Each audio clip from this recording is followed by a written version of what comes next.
Hivatsika ao anatin'ny vaovao manasongadina ny sehatra ara-pinoana isika isan'ny maresaka eran-tany moa ny vaovao momba ny fanandratana olo-masina ny Papa Joany Paoly faharoa sy Joany fahatelo amby roapolo nanamarika izany arambofo maly ireo mpino katolika rehetra ka nisy ny lamesa-peombonana izay notanterahana teny amin'ny collège Saint-Michel Amparibe teny antoerana Molovaramanasoa sy Stefana Razafimanjimby.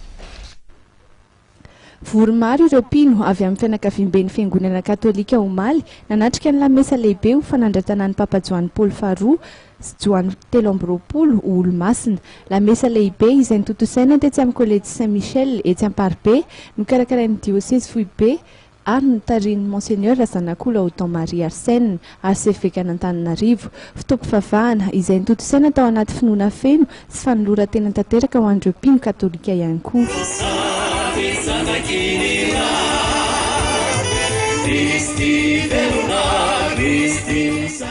Tsikaritra nandritra ity fotoan-dehibe ity fa dia nentan'ny karavona sy hafaliana avokoa ireo rehetra nanatrika ity lamesa lehibe ho fanandratana ny Papa Joany Paoly faharoa sy Joany telo amby roapolo olo-masina ity ary dia ndray fo saina sy fanatanteraka tamin'ny Vatican izay nikarakara lamesa lehibe ihany koa nandritra io fotoana io tany Roma.